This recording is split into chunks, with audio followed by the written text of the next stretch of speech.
नमो तस् भगवतो अर्हतो सम्मा सम्बुद्धस्स।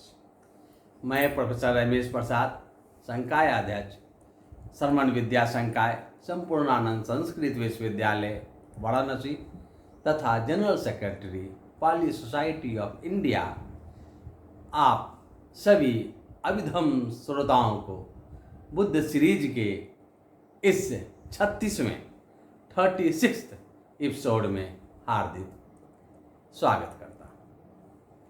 पिछले एपिसोड में हमने अकुशल चित्त पर चर्चा आरंभ की थी। वहाँ हमने देखा था कि 12 प्रकार के अकुशल चित्त होते हैं, जिनमें 8 प्रकार के लोभ मूलक, 2 प्रकार के दोष मूलक तथा 2 प्रकार के मोह मूलक होते हैं। वीडियो बहुत बड़ा न हो, इसलिए पिछले एपिसोड में केवल लोभ मूलक चित्तों पर ही विमर्श हो पाया था। हालांकि फिर भी वह एपिसोड लगभग 35 मिनट का हो गया। अस्तु, दोष मूलक चित्त पर अब सम्यक विचार करते हैं। दोष मूल वाला चित्त अथवा दोष हेतु वाला चित्त दोष मूलक चित्त कहा जाता है। अर्थात वैसा चित्त जो दोष वाला हो। दोष का अर्थ होता है द्वेष। पर विनाश चिंतनं ति दोषो, अर्थात दूसरे को विनाश करने का, दूसरे को आघात पहुंचाने का, दूसरे को नुकसान पहुंचाने का जो चिंतन है वही द्वेष है। बुद्ध ने इसे सबसे बड़ा विकार माना है। नत्थि दोष समो कली, द्वेष के समान दूसरा पाप नहीं है, दूसरा मल नहीं है। द्वेष के रहने पर चित्त में यह चिंतन चलता रहता है कि उसने मुझे डांटा, उसने मुझे मारा, उसने मुझे जीत लिया, उसने मेरा लूट लिया। अक्कोछी मंग अवधि मंग अजिनी मंग आहासी में, ऐसा चिंतन ही द्वेष है। और यह चिंतन वैर भाव को ही बढ़ाता है। जब तक ऐसा चिंतन चलता रहता है तब तक उसका वैर भी शांत नहीं होता है। ये तंग उपनयहन्ति वेरंग तेसंग न सम्मति, द्वेष से वशीभूत होकर मनुष्य क्रोध करता है, हिंसा करता है, हत्या करता है। ऐसे द्वेष से भरा, द्वेष से युक्त चिंतन ही दोष मूलक चित्त कहलाता है। द्वेष मूलक चित्त है। यह द्वेष भी अकेले उत्पन्न नहीं होता है। द्वेष में भी लोभ मूलक चित्त की तरह मोह जुड़ा रहता है। चूंकि मोह है यानी अज्ञानता है, अविद्या है, इसलिए द्वेष है। अविद्या, अज्ञानता के अंधकार को छठते ही, समाप्त होते ही व्यक्ति निर्मोही हो जाता है। तब कहाँ लोभ, कहाँ द्वेष। अस्तु, दोष मूलक चित्त 2 प्रकार के होते हैं। पहला, दोमनस्सहगतं पटीग संपयुक्तं असंखारिकं। दोमनस का अर्थ मानसिक दुखद अनुभूति होता है, मेंटल अनप्लेजेंट फीलिंग होता है। पटीग का अभिप्राय द्वेष से है। इसे इलविल और हैट्रेड कहा जाता है। असंखारिकं पिछले एपिसोड में देख चुके हैं। असंखारिकं का अर्थ स्वतः प्रेरित होता है, बिना किसी की प्रेरणा से किया गया कार्य उत्पन्न चित्त असंखारिकं होता है। अतः दोष मूलक चित्त का प्रथम चित्त हुआ मानसिक दुखद अनुभूति के साथ द्वेष से युक्त स्वतः प्रेरित अकॉन्शसनेस associate accompanied by mental unpleasant feeling associated with ill will and unprompted। अब इसका दूसरा प्रकार देखते हैं, वह है दोमनस सहगतं पटीग संपयुक्तं ससंखारिकं, अर्थात मानसिक दुखद अनुभूति के साथ द्वेष से युक्त पर प्रेरित अकॉन्शसनेस accompanied by mental unpleasant feeling associated with ill will and prompted। इन दोनों चित्तों को एक उदाहरण से समझते हैं। हम घर बैठे कोई कार्य कर रहे हैं, टीवी ही देख रहे हैं, टेलीविजन का कोई कार्यक्रम देख रहे हैं, अमिताभ जी का कौन बनेगा करोड़पति आजकल शो चल रहा है, वही देख रहे हैं। कार्यक्रम के मध्य में ही कोई मच्छर मॉस्किटो हमें दिख जाता है। उस मच्छर को देखकर हम परेशान हो जाते हैं, मन दुखी हो जाता है कि कहीं यह काट ना ले, दोमनस्सागतं। फिर मन में चित्त में उसके प्रति द्वेष की भावना जगती है। विद्वेष उत्पन्न होता है कि इसे मार देते हैं, न रहे बांस न बजे बांसुरी, यही है पटीक संपयुक्तं, और हम उसे मार देते हैं। यह चित्त स्वतः प्रेरित है। हमारा चित्त ने चिंतन कर आदेश दिया, मार दो, और हमने मार दिया। यह हुआ असंखारिकं। यही दोष मूलक प्रथम चित्त हुआ। मच्छर को देखकर मानसिक दुखद अनुभूति हुई, चित्त द्वेष से भर गया, और बिना किसी के कहने पर हमने उसकी हत्या कर दी, हिंसा हो गई। प्राणातिपात, जिसे जीव हिंसा कहते हैं, दोष मूलक चित्त है, और अगर किसी के उकसाने पर हत्या की गई तब वह ससंखारिकं है। जैसे मच्छर को तो हमने देखा, मन दुखी हुआ, दोमनस्सागतं। चित्त में उस मच्छर के प्रति द्वेष भाव जगा, पटीक संपयुक्तं। लेकिन मन में अंतर्द्वंद है, मारूं कि न मारूं, जीव हिंसा बुरी चीज है, यह अकुशल धर्म है।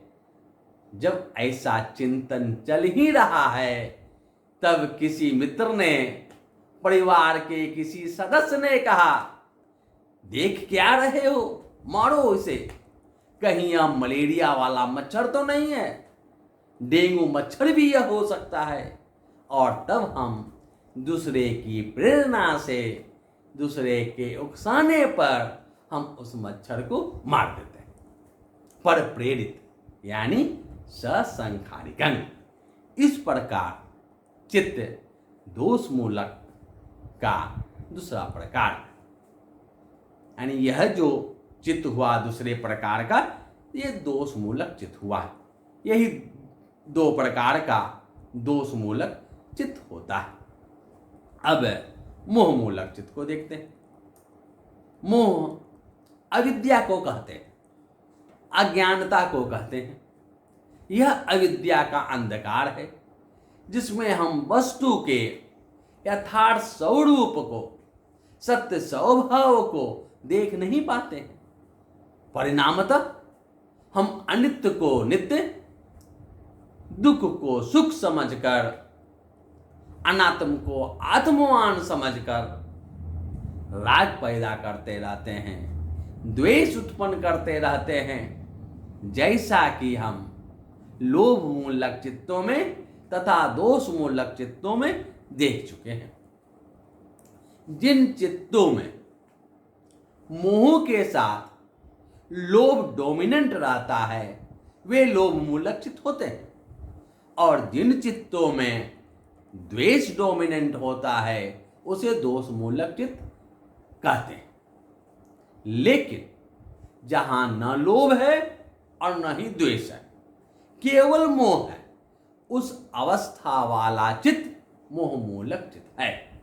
ऐसे चित्तों की संख्या 2 है, जो इस प्रकार है। पहला, उपेक्षा सहगतं विचिकित्सा संपयुक्तं। उपेक्षा अनुभूति के साथ संशय संदेह से युक्त, अकॉन्शियसनेस accompanied by indifferent feeling and associated with doubt। दूसरा है उपेक्षा सहगतं उद्धच संपयुक्तं। उपेक्षा अनुभूति के साथ चंचलता से युक्त, अकॉन्शियसनेस accompanied by indifferent feeling and associated with restlessness। यहाँ मोह शुद्ध मोह है, प्योर इग्नोरेंस है, जरा सा भी लिप्तता नहीं है, न राग का न द्वेष का। मोह मोह मात्र है, इसलिए ऐसे चित्त में न लोभ है न द्वेष है। चूंकि लोभ नहीं है इसलिए सोमनस सहगतं नहीं है, यहाँ मानसिक सुखद अनुभूति नहीं है, यहाँ मानसिक दुखद अनुभूति भी नहीं है। दोमनस सहगतं नहीं है क्योंकि द्वेष भी यहाँ नहीं है। हाँ, मोह है, केवल मोह, इसलिए ऐसा चित्त उपेक्षा सहगतं है, उपेक्षा अनुभूति वाला है, इंडिफरेंट फीलिंग वाला है। कह सकते हैं कि ऐसा चित्त कंफ्यूज्ड चित्त है। प्रज्ञा वाला चित्त तो यह है नहीं। उपेक्षा अनुभूति तो यहाँ है, लेकिन यहाँ प्रज्ञा नहीं है, अविद्या है, मोह है, समझ नहीं पा रहा है अच्छा है अथवा बुरा है, अच्छा का बोध नहीं हो रहा है, इसलिए सुख की अनुभूति नहीं हो रही है। बुरा का भी आभास नहीं हो रहा है, इसलिए दुख की भी अनुभूति नहीं हो रही है। इसलिए उपेक्षा वेदना है, उपेक्षा अनुभूति है मोह मूलक के दोनों चित्तों में। प्रथम चित्त में उसे संशय है, शंका है, डाउट है, विचिकित्सा संपयुक्तं। विचिकित्सा का अर्थ ही होता है संशय, शंका, संदेह। अगर कहें कि भगवान का आज अष्टांगिक मार्ग से भव सागर पार कर सकते हैं, लेकिन उसे संदेह है कि पता नहीं यह मार्ग सम्यक मार्ग है भी या नहीं है। इसी संशय में उसका सारा जीवन व्यर्थ हो जाता है। केवल पढ़ते पढ़ाते, सुनते सुनाते जीवन बीत जाता है। इसलिए श्रद्धा की बात आती है, श्रद्धाए तरति योगं। श्रद्धा से सांसारिक बाढ़ को पार कर सकते हैं। पहले श्रद्धा उत्पन्न करनी चाहिए, फिर धीरे धीरे धम्म के प्रति रुचि जगती है। आर्य मार्ग पर चलना आरंभ करते हैं, तब अंत में मोह पर विजय मिलती है, प्रज्ञा उत्पन्न होती है। लेकिन जब तक मोह रहता है, संदेह बना रहता है। इसलिए पहला मोह मूलक चित्त है उपेक्षा अनुभूति के साथ संदेह से युक्त। और जब संदेह है, शंका है, तब हमारा मन भी, चित्त भी भटकता रहता है, चित्त स्थिर नहीं रहता है। अतः दूसरा मोह मूलक चित्त हुआ उपेक्षा अनुभूति के साथ चंचलता से युक्त। यही दो प्रकार के मोह मूलक चित्त है जो अकुशल है। अकुशल चित्त के इन्हीं 12 प्रकारों को यानी 8 प्रकार के लोभ मूलक चित्त, 2 प्रकार के दोष मूलक चित्त तथा 2 प्रकार के मोह मूलक चित्तों को अभिधम्मत संग्रहों में आचार्य अनिरुद्ध ने इस गाथा द्वारा समराइज किया है, स्पष्ट किया है। अष्टधा लोभ मूलानि दोष मूलानि च द्विधा मोह मूलानि च द्वेति द्वादशा कुशला स्युः। इसका हिंदी देखते हैं। 8 प्रकार के लोभ मूलक है, द्वेष मूल वाले 2 प्रकार के हैं और मोह मूल वाले या मोह मूलक भी 2 ही हैं। इस तरह 12 प्रकार के अकुशल हैं।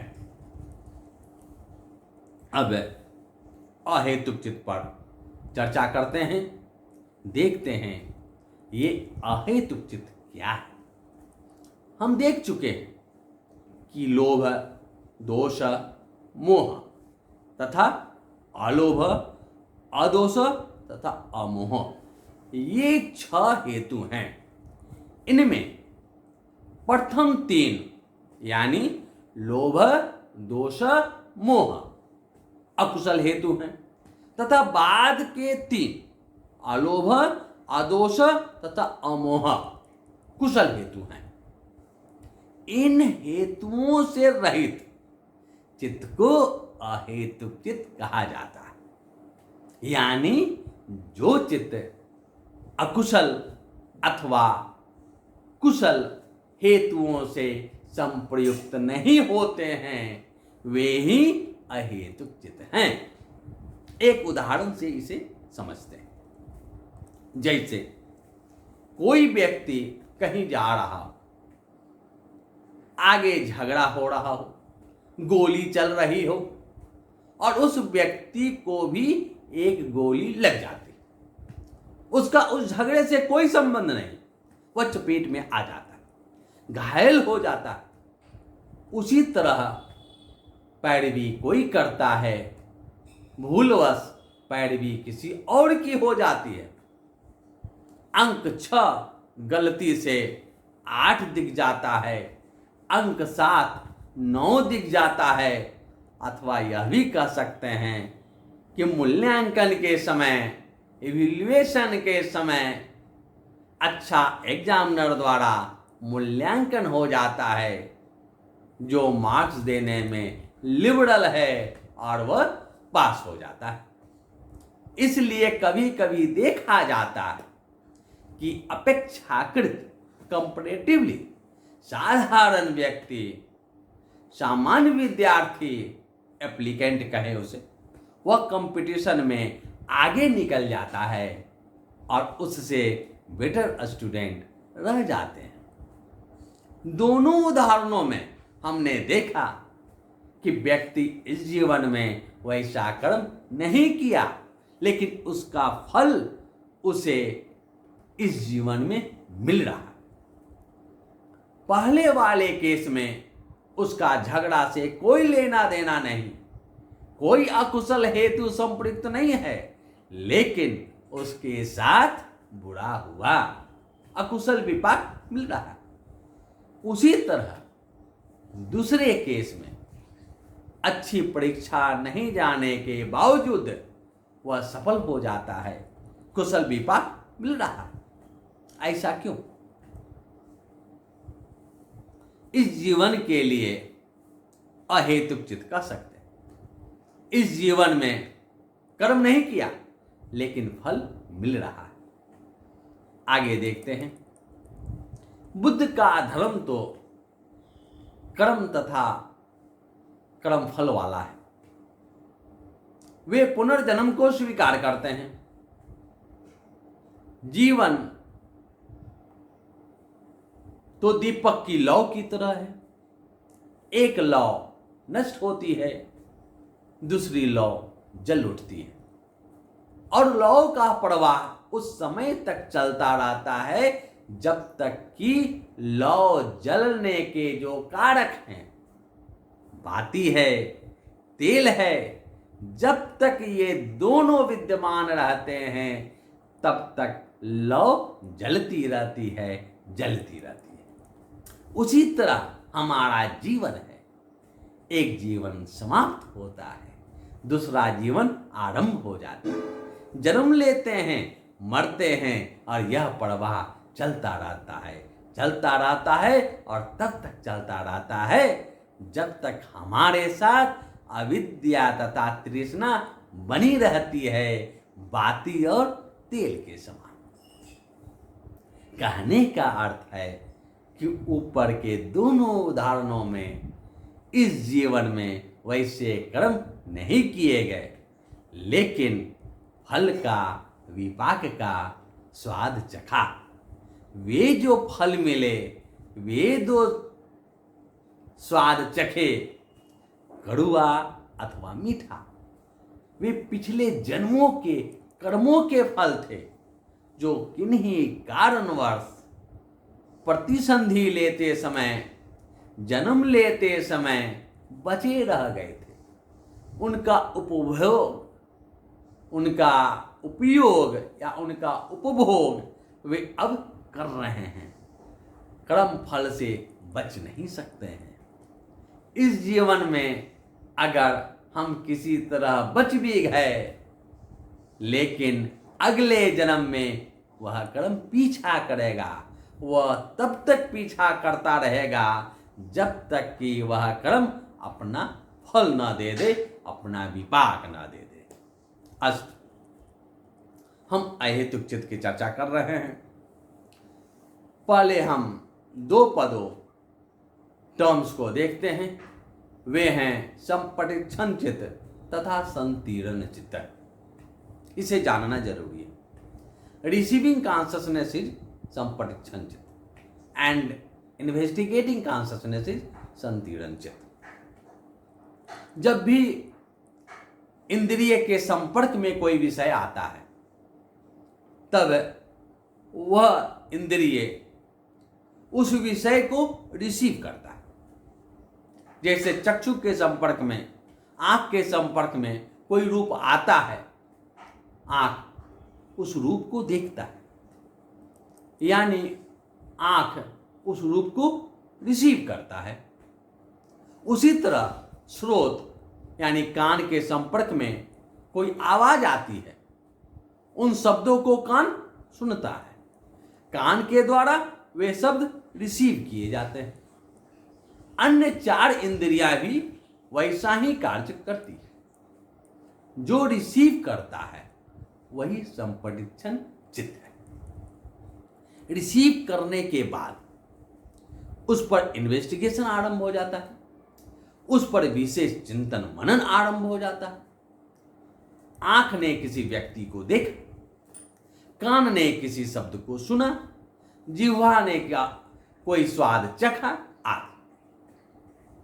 देखने के बाद, सुनने के बाद, चखने के बाद अब चित्त मनन करने लगता है कि इस व्यक्ति को पहले मैंने कहीं देखा है, इस शब्द को पहले कहीं मैंने सुना है, इस स्वाद को पहले मैंने कहीं चखा है। ये जो मनन है, यह जो चित्त का चिंतन है, यह जो पहचानने का चिंतन है, वही संतीर्ण चित्त है, इन्वेस्टिगेटिंग कॉन्शसनेस।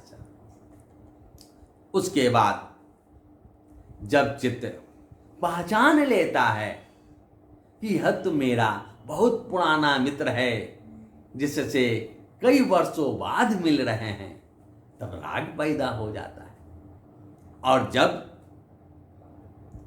चित्त यह पहचानता है कि यह तो हमारा शत्रु है, इसने ही हमारे पिता की हत्या की है, तब द्वेष उत्पन्न हो जाता है।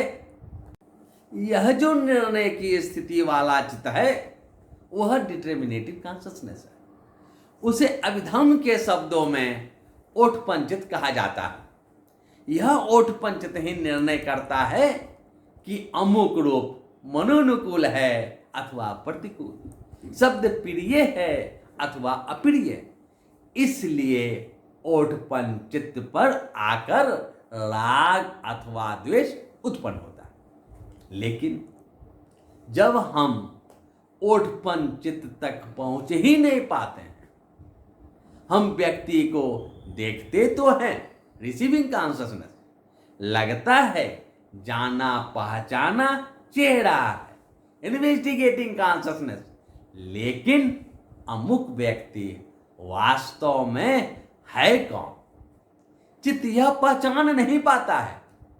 हम उस रूप को जानने पहचानने में असमर्थ है और चित्त वहीं समाप्त हो जाता है। यानी ओठपंचित तक हम पहुंच नहीं पाते हैं। संकीर्ण चित्त पर यानी इन्वेस्टिगेटिंग कॉन्शसनेस पर ही चित्त समाप्त हो जाता है। अतः वैसी स्थिति में कोई भी हेतु चित्त के साथ संप्रयुक्त नहीं हो पाता है, न ही अकुशल हेतु और न ही कुशल हेतु। अतः वह चित्त अहेतुक चित्त है। ये अहेतुक चित्त कितने प्रकार के होते हैं, वे कौन कौन से हैं, इसकी चर्चा हम अगले एपिसोड में करेंगे। भवतु सब मंगलम।